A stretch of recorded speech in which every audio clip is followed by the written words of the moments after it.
joining us to talk about a whole bunch of things. First off, if you don't mind, Senator, on what you want to hear out of the president, he's going to be addressing crime and how to they get a handle on it. But the focus seems to be more on guns. What do you think of that? Well, you know, when a policeman shoots somebody and it's a national tragedy, the policeman is responsible for the killing. But when an individual kills another person, then the gun is responsible for it. So we got to get over this business that the gun does the killing. People kill.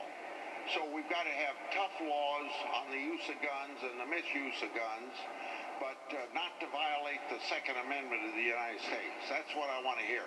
Another thing, though, I'd like to hear from the president is how come Garland hasn't answered my letters in which I'm inquiring why they're prosecuting 455 people that broke into the Capitol on January the 6th, and they should be prosecuted, but that a whole bunch of people that were dealing with the federal building in Portland, a lot of those people in Portland are getting let go free.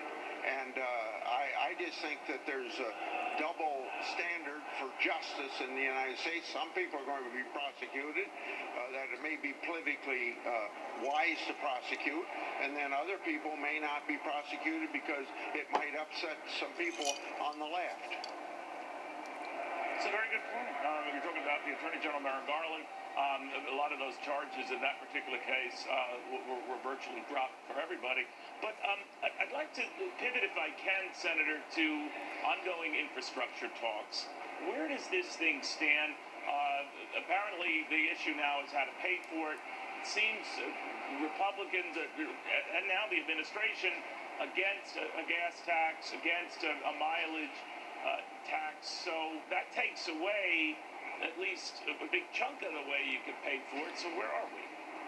Well, it's so contrary to the way since the 1950s when the big increase in gas tax was put in to build the superhighways.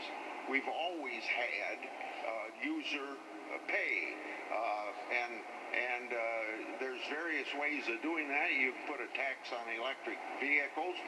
You can put a mileage tax on. You can put gas tax increase on.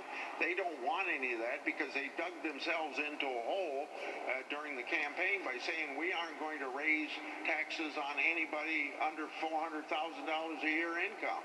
Well, what does that mean? You're going to tax the 1% of the people in this country that make more than that and have them finance all of the infrastructure of the United States?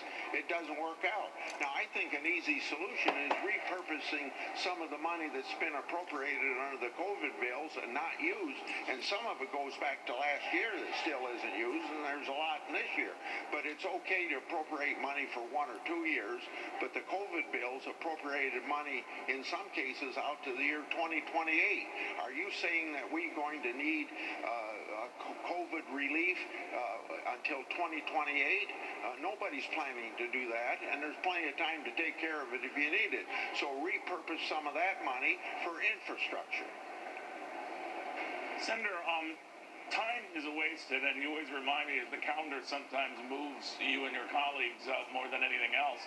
But is it fair to say that if a deal isn't hammered out before the August recess, there's not going to be a deal at all? I'm going to give you a general answer to that. My rule is that a new president gets in office, and if he doesn't get his program done before Labor Day of his first year in office, he's not going to get much of it done. And so that would apply to the infrastructure, but it would apply to some other things as well. Inflation is a big issue. A lot of people are concerned about it. The Fed chairman seems to think it's going to pass. It won't be around a while. Are you of that view? Well, even the Fed is changing their mind on that. Last March, they said inflation this year was not going to get higher than 2.4. They've already raised that to 3.4. And we know that real inflation for the month of May was 6%. So this is out of control. We're going to be back in the 1970s with inflation of 12 and 13% if we don't do something about it. And Congress has a lot to do about it by spending $6 trillion more that this president wants to spend. That'd be the fiscal policy to get inflation under control. But the Fed's got to quit buying up all these mortgage bonds and all of this national debt. They're financing 60% of our national debt. That's a bad policy. And they need to start gradually going down, doing less of that, and they need to start raising interest rates. Sir, we might be interrupted by the president who will belatedly get and address the nation on this crime plan, but I couldn't leave without you sharing your thoughts on Kamala Harris going to the border on Friday to El Paso, along with the Homeland Security Secretary. What do you think of that? Well, I haven't heard that news, so you're giving me news she's going to the border Friday. I think it's about time. It's about 6